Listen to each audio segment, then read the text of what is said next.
అవన్నీ గూగుల్లో చూసిన తర్వాత అవి సమర్థించేటట్టు ఉన్నాయా, లేకపోతే మీరు సమర్థిస్తారా, సమర్థించరా? అస్సలు సమర్థించలేము. దాన్ని కూడా ప్రతిదీ కూడా పర్సనల్గా వెళ్ళిపోయి టార్గెట్ చేసి బూతులు తిట్టి మీడియా ముందు అంటే ఆ బూతులు మీరు నాకు చెప్పలేరు కూడా ఇప్పుడు అవును కదా. అవును.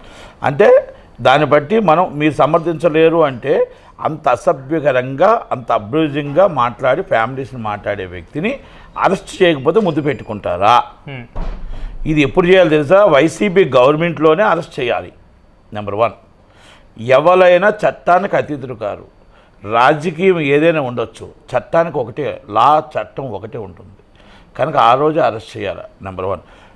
జగన్మోహన్ రెడ్డి గారు ఆ రోజే అంత అసభ్యకరంగా మాట్లాడుతున్నప్పుడు ఆయన ఖండించి ఉంటే మీరు పార్టీ లైన్ దాటుతున్నారు, మీకు ఎఫ్డీసీ చైర్మన్గా ఇచ్చింది సినిమా ఇండస్ట్రీని మీకు ఆంధ్రప్రదేశ్ తీసుకురావడం కోసం, డెవలపింగ్ చేయడం కోసం, ఆంధ్రప్రదేశ్ ఎంప్లాయ్మెంట్ డెవలపింగ్ చేయడం కోసం తీసుకొచ్చి చెప్పాను తప్ప మిమ్మల్ని ఫ్యామిలీస్ని తిట్టమని అసభ్యంగా మాట్లాడమని కాదు.